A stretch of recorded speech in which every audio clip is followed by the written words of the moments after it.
नमस्कार, आप जुड़े हैं मुद्दे की बात के साथ में। हम पहुँचे आज सूरदास समाधि स्थल तिलपत,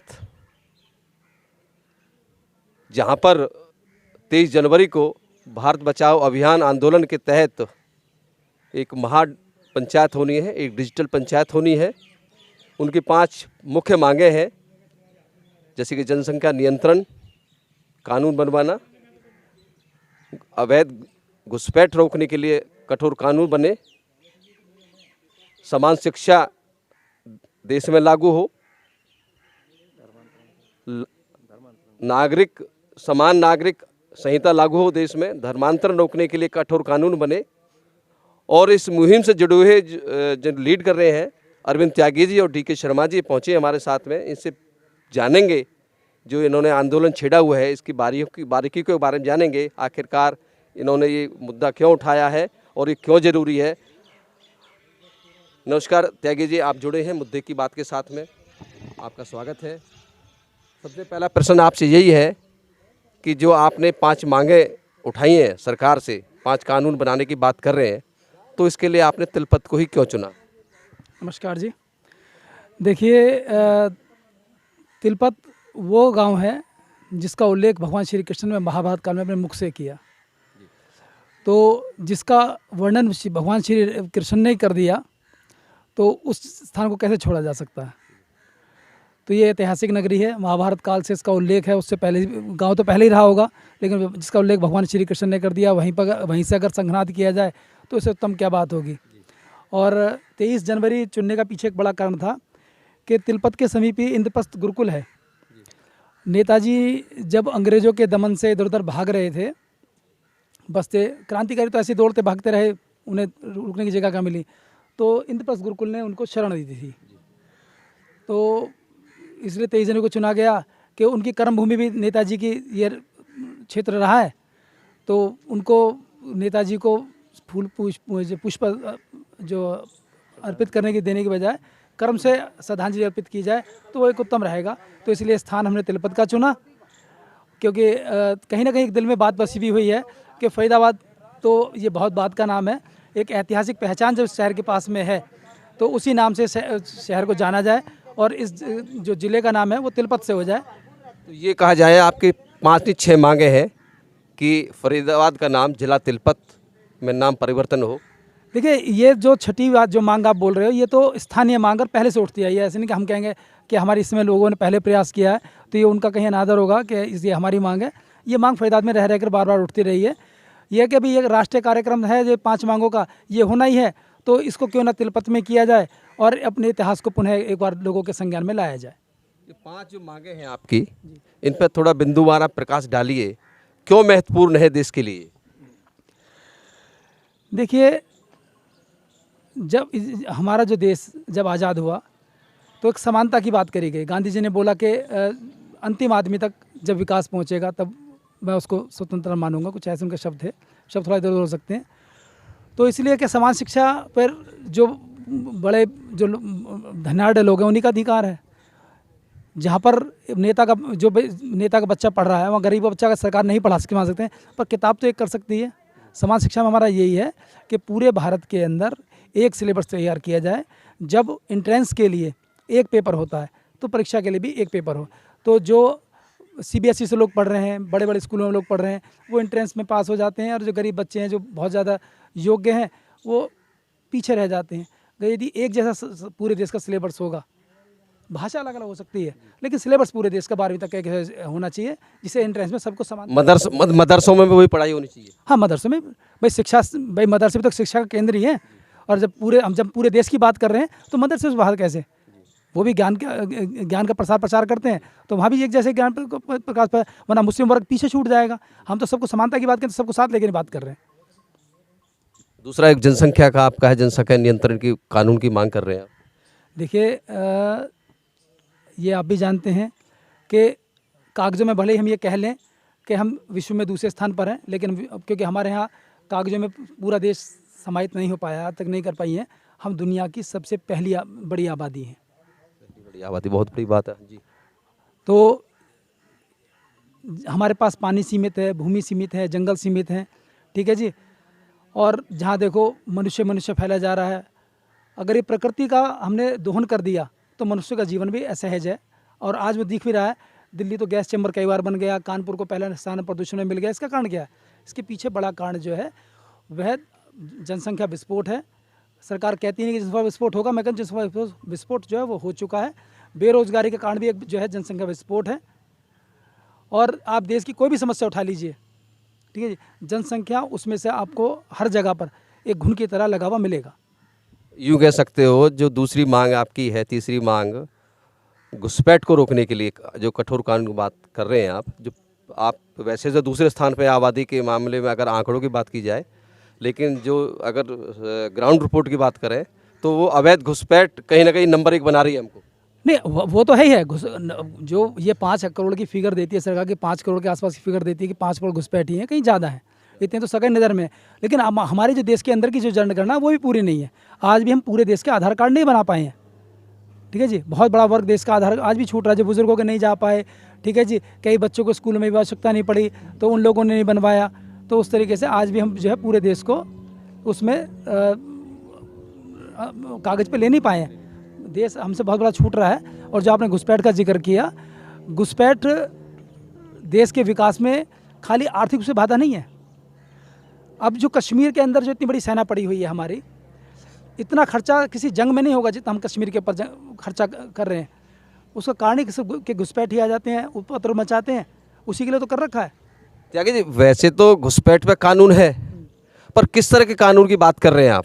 क्योंकि ये कानून तो बना हुआ सरकार ने, घुसपैठ को कोई वैलिड तो है नहीं। अगर कोई देश के अंदर घुसता है, कानून तो है वो, तो किस तरह के कानून की बात कर रहे हैं? हाँ, ये बड़ा अच्छी बात कि सच्चाई है कि देश में घुसपैठ के लिए कानून तो है, लेकिन वो कानून ऐसा मानिए कि जैसे समस्या तलवार के रूप में है और समाधान जो है वो चाकू के रूप में है। तो हम चाकू और तलवार का मुकाबला कर रहे हैं। घुसपैठ जो घुसपैठी हैं वो इतने ज़्यादा तकनीकी हो चुके हैं और इतने उनके देश के अंदर इतनी जड़ें मजबूत हो चुकी हैं कि इन पुराने कानून से और बात नहीं बनेगी। कठोर से कठोर कानून बने जो देश के अंदर घुसपैठी तो कार्रवाई हो, जो देश के अंदर उन लोगों को शरण देते हैं। क्योंकि बाहर का आदमी ऐसे, आप हम तिलपत गाँव में, कोई बाहर का आदमी इस गाँव में आ जाए और बस जाए बिना गाँव के सह के, संभव नहीं है। कोई इसे ज़मीन बेचेगा, कोई उसको ये पानी का कनेक्शन देगा, कोई लाइट का कनेक्शन देगा, कहीं ना कहीं से। और इस सब के पीछे भ्रष्टाचार एक बहुत बड़ा कारण है। भ्रष्टाचार बहुत बड़ा कारण है। हमारे यहीं के जो अफसर हैं, जो प्रशासनिक अधिकारी हैं, ये कहीं ना कहीं उन लोगों को सुविधा देते हैं, बसने की जगह देते हैं और पर सूचना नहीं करते। लेकिन बात हम उसकी कर रहे हैं तो कानून प्रक्रिया इतनी लंबी रहती है हमारे देश में। अगर वो घुसपैठी पकड़े जाएंगे फिर वो जेल में रोटियां तोड़ेंगे, बात तो कहीं ना कहीं देश में बाहर तो रहेगा।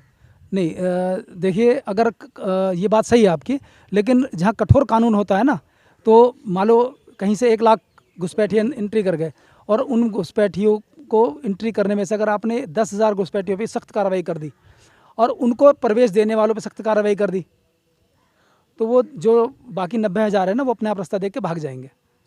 लेकिन सख्त कार्रवाई नहीं है, उन्हें पता है कि सख्त कार्रवाई है नहीं, जेल में भी रोटी मिलनी है और बाहर भी रोटी मिलनी है। वो भूखे, अपने भूखे देश से तो आए हैं, तो उन्हें तो रोटी पे गुजारा करना है, तो जेल में बैठ के रोटी खा लेंगे। लेकिन उससे कहीं सख्त कानून, और सख्त कानून को समझिए, मैं कुछ कहना नहीं चाह रहा, सख्त कानून सख्ती हो कि जिसके बाद कुछ आदमी सोचा ना जा सके। मृत्युदंड की बात कर रहे हैं, यातनाओं के साथ।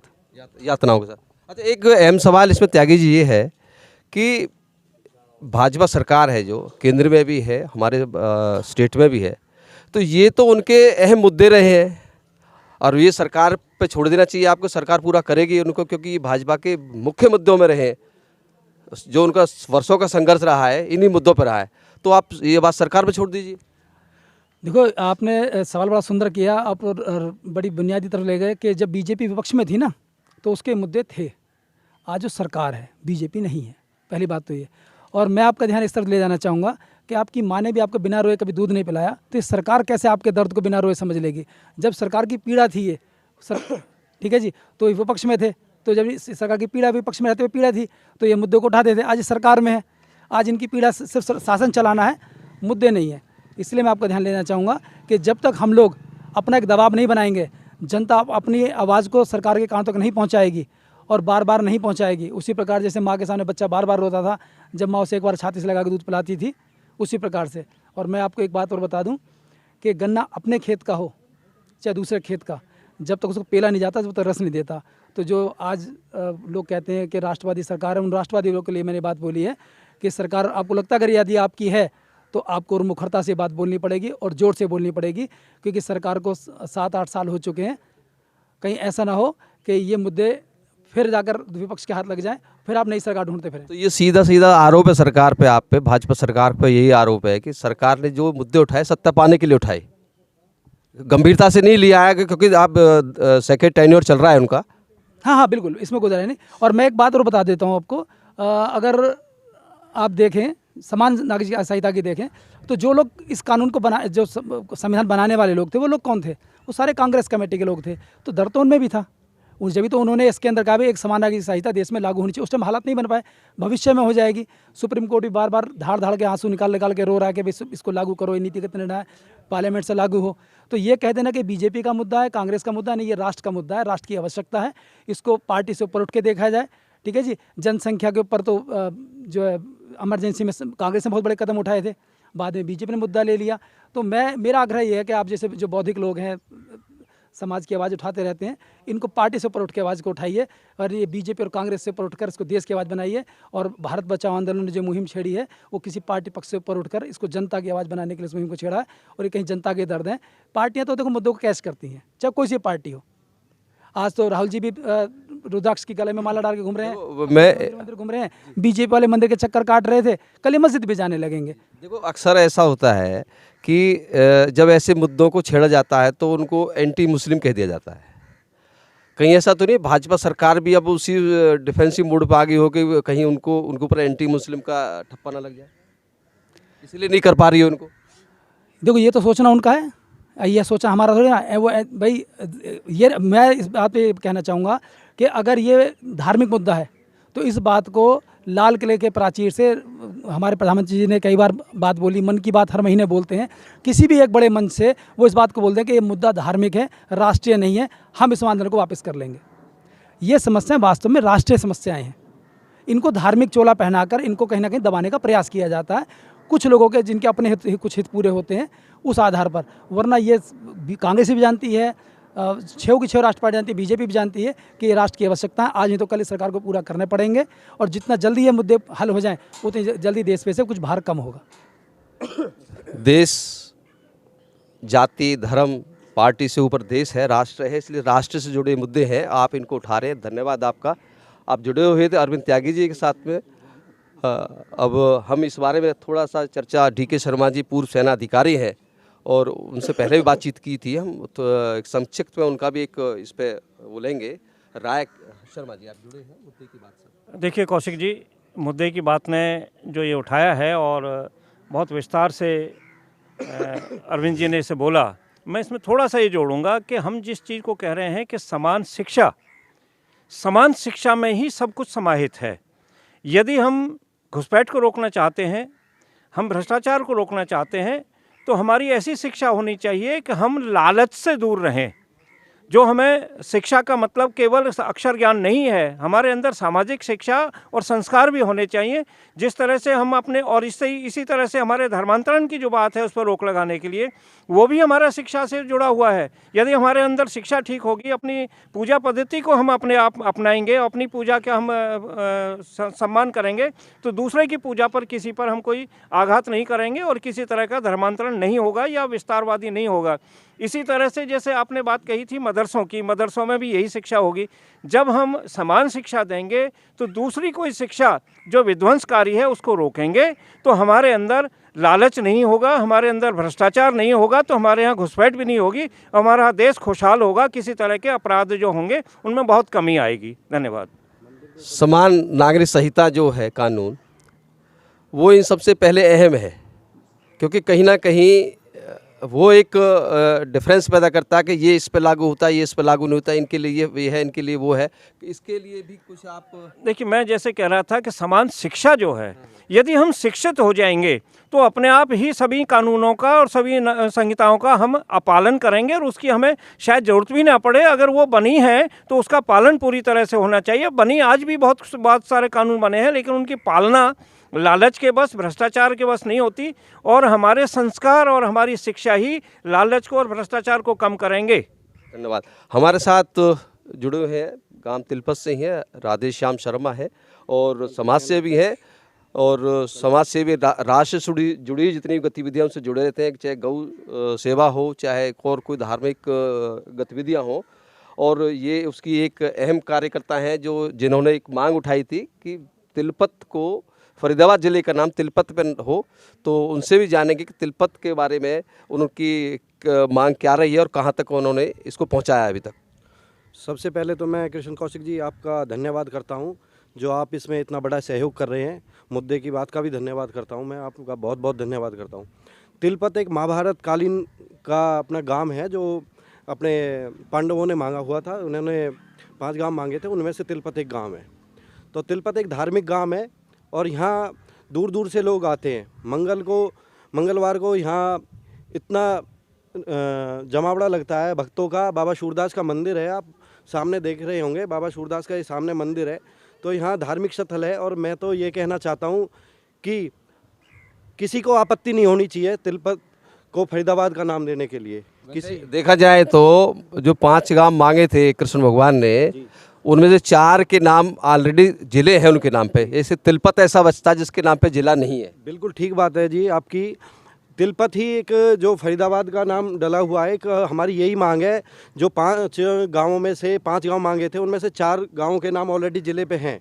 हमारा तिलपत गांव है। हम ये चाहते हैं पूरे फरीदाबाद वासी, पलवल वाले भी, जो आसपास के गांव, सभी की ये इच्छा है कि हमारे फरीदाबाद का नाम तिलपत गांव से हो।